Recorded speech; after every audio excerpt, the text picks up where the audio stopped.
Lia Marie Nuzzi from ONNJ.com joined me on today's episode as we reflect on the Devils' 2024-2025 season, their offseason, and the upcoming 2025-2026 season, which is right around the corner. Don't look now. There's a lot to break down on today's episode of Locked On Devils alongside Leah. Buckle up, everybody. You're Locked On Devils, your daily podcast on the New Jersey Devils, part of the Locked On Podcast Network, your team every day.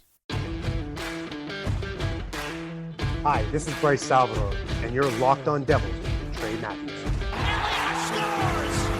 Oh, Steven stepped up, nailed it. Brodor's got the puck. What a shot. The Devils win the Stanley Cup. Alrighty now, what is up, New Jersey? Welcome back to the Locked On Devils podcast here at the Locked On Network. I'm your host, college hockey play announcer, Devils Wire Pucks Pitchforks, and also part-time credential media member, Trey Matthews. Joining me on today's episode is a lead Devils writer for ONNJ.com. Please welcome Lia Marie Nuzzi. Leah, how you doing? I'm great. How are you? Can't complain. Tell everybody a bit about your background. I've been seeing your social media the past year or so. Seems like you're growing your following. Seems like you've been a Devils fan for quite some time. So can you give my audience your backstory, your upbringing, all that? Of course. I'm so excited to be here. So a little bit about me. I am from New Jersey. I grew up in a small town. I've been following the Devils for as long as I can remember. I've always been in a sports family. My father played hockey in high school, and I was also surrounded by it from other family members, so I was always super drawn to it. My interest for writing started a few years ago, about 3.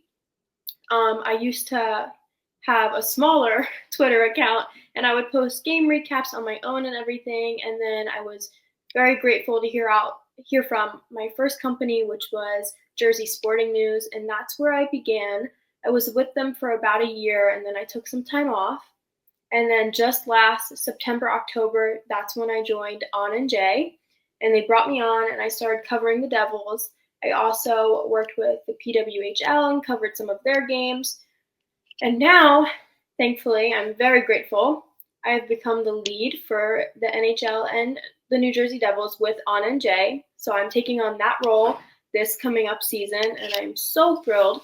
And, it's really been a great journey, and I can't wait to grow even more. And, I have so much support, and it really means a lot because I love what I do, and I'm so glad to be here. Absolutely. And just got to ask you this. Will we see you in the press box? Still going to go to the Rock as a fan? What's next in your venture with ONNJ? Right. So I'll definitely cover a lot of games from home. I also look to hopefully be more available to the press box. I was in the press box a lot for the PWHL. I was sitting and writing.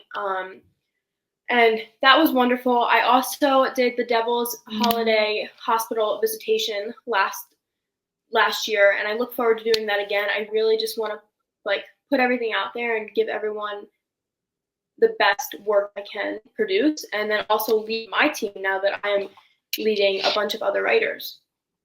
Absolutely. And we'll talk more about the Devils momentarily, but you mentioned something you covered for the Devils involving visiting a hospital. I saw your picture. You're posed alongside Dawson Mercer, Paul Cotter, Nathan Bashin. Can you just talk about that experience a little bit and just, covering a Devils event that wasn't on the ice, but in a hospital, then giving back to the community and doing some charity? Absolutely. I think it's a great cause that they do it every year. And I think it's really nice to see the players go visit fans and just see people throughout the hospital in general. The faculty loved it. Everyone was so excited. They brought out hats for everyone, and working besides the 3 of them, getting to interview them, how much they love the game and how much they also care for not only the fandom, but everyone that they're surrounded by. They're very welcoming, and obviously, it was definitely different to cover a live event like that rather than a game, because when you're watching the game and everything, you're really looking at each of the players and you're looking at their skills, how they strategize and how they work together, and all that chemistry. but then it's also great to see their chemistry outside the arena and then really getting to know them personally. Yeah, I mean, we always love growing relationships and things like that. I've said it on my show that my favorite player to interview is Stefan Nason. He's the only player that really addresses me by name, is always friendly to me, always makes time to interview with me. So definitely see where you're coming from. Before we continue with today's episode alongside Leah, let me tell you guys about FanDuel.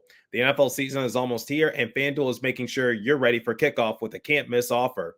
Right now, new customers can bet just $5, and if your bet wins, you'll get $300 in bonus bets to use across the app. I love using FanDuel because it fits however you like to bet, player props, building a same-game parlay, or even jumping in live as the action unfolds.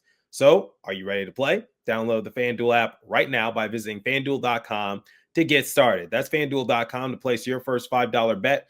Please remember to always gamble responsibly. Okay, let's get back to today's episode alongside Leah. Take it away.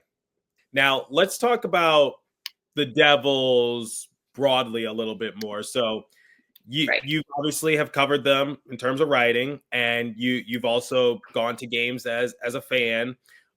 Give me your recap on the 2024-2025 season. What went right? What went wrong from your perspective?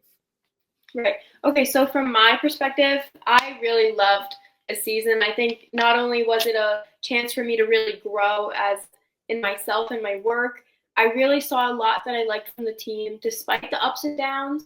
I mean, I really enjoyed it.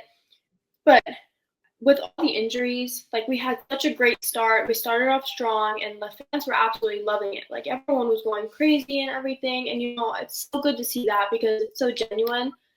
Like I said, the injuries really held us back that second half of the season. I mean, we had Jack Hughes go out with a shoulder injury in March. That really, I think that affected us a lot because Jack's chemistry with Rat and Heischer, I think they play the best together. And, one goes down, it's hard to find someone to meet that chemistry in such short time. And then, we rolled into the playoffs. Luke got hurt not that far into the playoffs. And then we also had Brendan Dillon, who also suffered from an injury. So, everyone was kind of falling apart. And it's hard because then you're moving around the team at such short notice, and you have to strategize and make up those new plays. And, let's say Jack Hughes, Rat, and Heischer, they already have that chemistry with their plays. It's they can come up with it right on the spot. It might not be that easy for someone who hasn't played with them as much. If that makes sense what I'm saying. Our defense really struggled as well when Luke and Brendan both went down in the playoffs because now you're losing two of your defensive players. So I think that really affected us.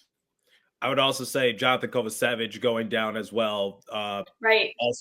Also left a big gap that needed to be filled. And unfortunately, Kovacevic will not be ready to go at the beginning of this season. He's going to miss some time. And that's definitely a big void that needs to be filled.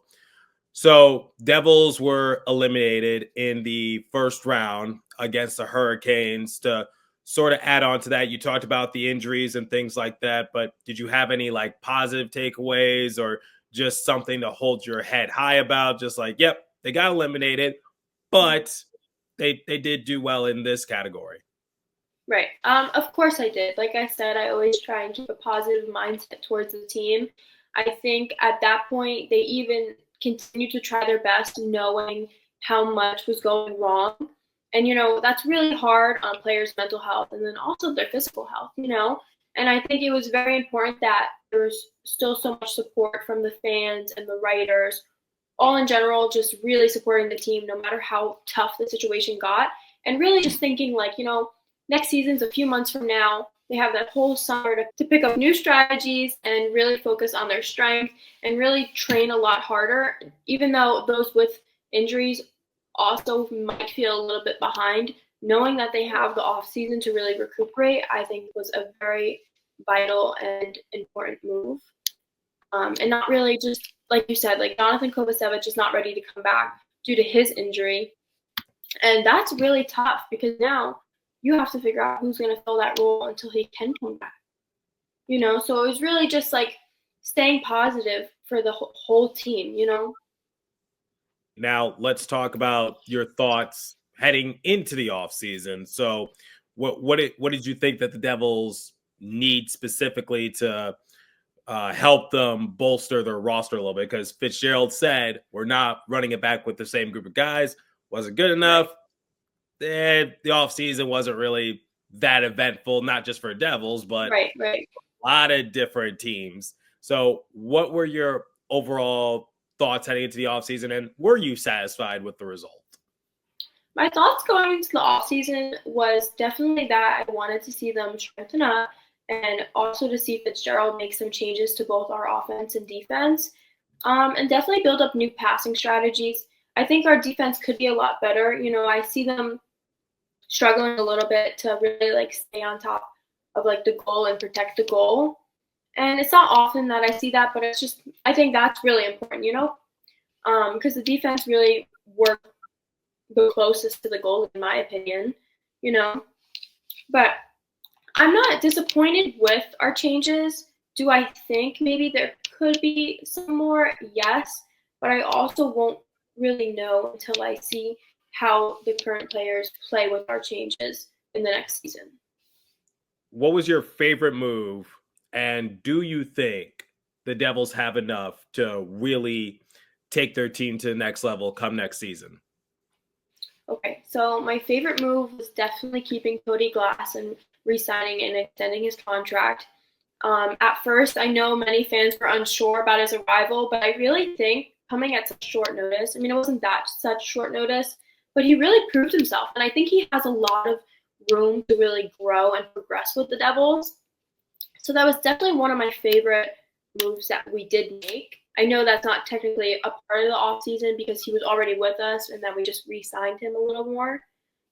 Like I said, my expectations are nothing but out of the normal. You know, I do expect a lot better defense conditioning, like I did mention before. And I'm just really excited for the new year because I think over the offseason, seeing how, like, I don't want to say awful, but like how difficult we ended and were eliminated in the playoffs, I think that's going to really motivate us to, like, you know, despite everything, we need to put our best foot forward. Like, it's hard to just like wake up and like hit the ground running, you know? Absolutely. We'll see what happens. You know, Connor Brown's going to replace Eric Holla. We'll see how Evgeny Tadana fits in. Can he repeat the same success he saw last year, netting himself 20 goals? I have my doubts, but you never know. Arseny Gritsyuk is a highly touted prospect. We'll see how he fares in the NHL. I think the Devils will be a playoff team, but how far they go in the playoffs, that's something we're just going to have to figure out. Now, I'm going to put you on the spot a little bit. I told you I want you to think of your MVP, X Factor, and underrated player. So just focusing on this upcoming season, who do you think is going to be the MVP on the Devils roster? Who's going to be their most valuable player? Don't be afraid to not say the popular answer. Right. Okay. So this past season, I really think, of course, Captain Nico Hischier, you know, he cares a lot about his team and he cares a lot about his game. And, you know, that makes up a great leader because he wants what's best, right? But for the MVP for the upcoming year, I mean, like, I feel like a lot of people think this, but as long as Jack Hughes is recovered from his injury, I think he's going to want to come back even better than last season and just really, like, take that role. I mean, he's had a great last few seasons, you know, and it's really exciting to see him play because, you know, he loves the game. And I know he's a big part of the team. And like I said, we really suffered when he went down. Jack has had season-ending shoulder surgery back-to-back seasons, but He is a superstar in this league, but he really does need to stay healthy. I really hope he was in the gym trying to get stronger and just a little more physical. I mean, what you see is what you get. We'll see how this upcoming season approaches, but he has really got to appear in I'd say at least 75 games. That's my bottom line for him, because if he's out for an extended period of time, the Devils have little to no shot of competing. Right. All right. I agree. who is your X factor? Someone who gets a decent amount of love, but might fall under the radar at times. Someone who's important, but maybe isn't given enough credit. Okay, that's tough because I can go one way or the other way. I want to say Jacob Markstrom, and I'm gonna say this because he did take a lot during the playoffs. It's really like I'd like to say that he also he tends to lead the team as well because his role is just as important as everyone else's, and and when we were experiencing those losses, they definitely take a toll on you. Like I said, with like mental health and everything, it's like your team is like believing in you to not let any goals in, and it's hard, And I think he is talked about a lot, but he's also overlooked sometimes.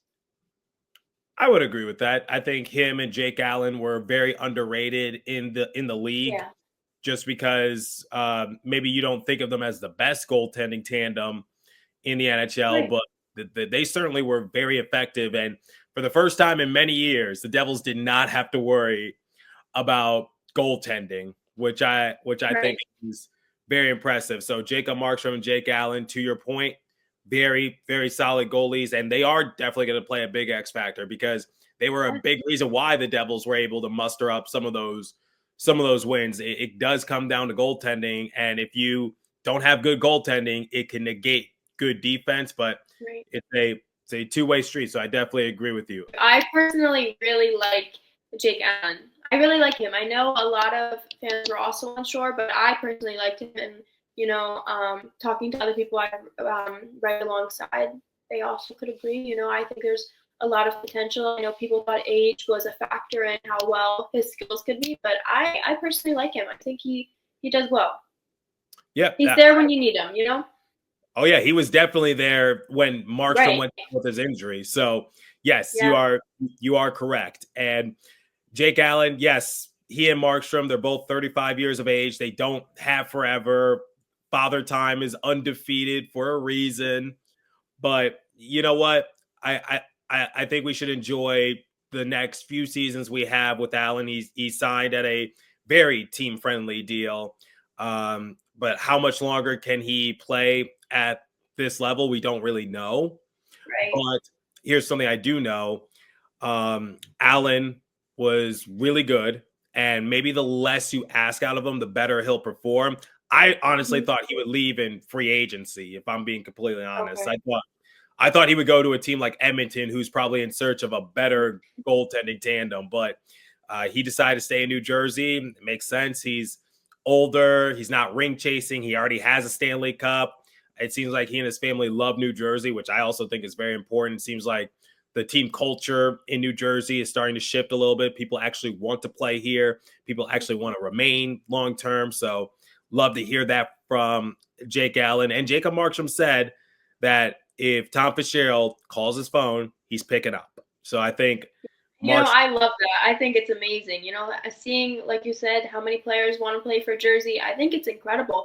I mean, like, they don't expect, like, they don't know how good it is until they get here. I mean, you might not have the best team, but, like, who you're surrounded with, Jersey's got you, Absolutely. Stefan Nason's talked about it a few years ago. Eric Hollis said this was the most fun he's ever had playing on a team, and he didn't want to go anywhere else. He said the guys were his family. And one thing, my few years covering the Devils, I've never had to report any locker room friction. And I think that's also a big thing, which is you don't really hear like locker room issues to the point where the Devils have to make a drastic move like what we saw in Vancouver with Pettersson and Miller. I think that's a blessing in and of itself. So, I agree. Yep. Before we close out today's episode, I have an important announcement. Locked On wants to hear from you. We've put together a survey to learn more about our listeners and make your favorite podcasts even better.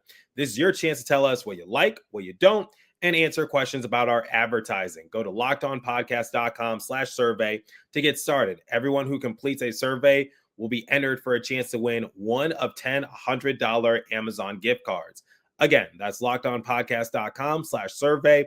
You can also find the link in the show notes. Thanks for helping us out, and I hope you're enjoying today's episode of Locked On Devils. Okay, let's close out today's episode alongside Leah. Take it away once again. Last part of the question, who's underrated? Someone who's good, but gets like little to no credit. So someone who I think is underrated is Dawson Mercer. I know there's a lot of like back and forth, like whether or not he's good, but I've seen him play, and I think when he's playing in the right position, he really flourishes. And there's definitely times where he has proven himself, Like I did mention Cody Glass a little bit. He's really, really, really like getting out there, and I thought he was also underrated at first, but Dawson's been with the team a lot longer.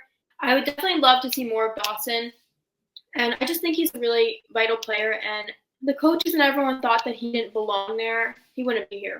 Like he wouldn't be playing for the team still. I love to see that he's still here. He's a great person overall. I would agree with you. I mean, 82 games played for a very long time, has that Iron Man streak. Right. I've talked about that, at the beginning of the season last year, when I was just starting back out with ONNJ, or starting with ONNJ, I should say, I put out a story about how Dawson Mercer's the Iron Man of the team. And I think, to go off your point, if he was playing at wing, I think he would be a little bit more comfortable. We saw that a few years ago when he was on Nico Heischer's line. Obviously, Nico is at center and Mercer and Tatar on the wings, and we saw both players flourish, similar to what you said. So I think Mercer is definitely going to have a big part on the bottom six. And honestly, if we look at bottom six productivity last year, Mercer was the better player, albeit the standards weren't really all that high, but he did perform the best of anyone on the bottom six. And if I needed a point, if I needed a goal, then I would rely on Mercer more than I would rely on Curtis Lazar or Eric Hala, Tomas Tatar, respectfully. Of course, respectfully, yeah. But I would definitely count on him as well. Like, I think if he's told like he needs to be here, he'll do it. Like, he loves, like I said, we were saying how, they love playing in Jersey. I know he loves the team, and it's great to see that because they're willing to do whatever they can just to help the team be the best they can. We saw him pick up a lot in the playoffs and just in the season in general, Absolutely. All right. Last question. What are some things you'd like to see Tom Fitzgerald do moving forward? Like, are there any other moves that you think he should make, or do you think the team is good as is? So I don't have really any specific thoughts at the moment, whether I think he should make any more trades at the moment. I just think chemistry is very important for a team, and if we don't see that throughout the season, then he needs to be like, well, what's not working for the team? And he has to find some way to make a change, whether that's trade someone or pull someone out from Utica. Well, we'll definitely see what happens. Obviously, there's a few highly touted prospects that are maybe will play in Utica because we'll see a position battle between Nemitz, Casey, and Edwards. Really looking forward to that. I think Ethan Edwards is being overlooked a little bit. Maybe Mike Yegorov will play in Utica once he's done with Boston University. You never know. It could be this season. We don't really know. But, yeah, I mean, I think the prospect pool for Devils, as proven in the rankings, has improved a little bit more. So we'll definitely see how that progresses. Adding on to what you were saying about Casey and Ethan Edwards, I think, Seamus Casey and Ethan Edwards had great seasons at the University of Michigan, and I always love seeing how many Wolverine players we actually bring to our team. And like you said, I really do think Ethan Edwards is underlooked, but I'd love to see Seamus Casey come up and maybe fill in for Jonathan Kovacevic. I really like how Casey plays. I think he's really good at what he does, and I want to see more of that, and I think he could really grow with the Devils. Yeah, I mean, he is undersized, but he definitely is a good offensive weapon on the blue line. So we'll definitely see how he progresses. I personally had bigger expectations for Casey as opposed to Nemitz, but Nemitz kind of won me back during the playoffs. I'm not going to lie. Right. So I know that was pretty impressive. Yeah, I saw. I was just glad that he sent us home because I was getting tired of. I know. I was there all day from morning skate to pregame. I was just like, I want to go home, and I'm glad he sent us all home in double OT. All right. So, Leah, I want to thank you for taking the time to do this. Do you have any social media plugs you want to throw out there? Where can my audience find you at? Everyone can find me on Twitter as Nuzzi_Leah. That's NUZZI_LIA. And then my Instagram is Leah_Nuzzi. So just backwards. Thank you so much for having me. I'm so grateful. It was amazing to meet you and talk with you. I look forward to meeting you hopefully this season. Yep, absolutely. Don't be afraid to come up and say hi. I love interacting with new people. All right. Like I do to close out every episode, continue to stay safe. Have a wonderful day, New Jersey. Go Devils. I'll catch you guys next episode. Special thanks to my guest star, Leah. Thanks for listening once again.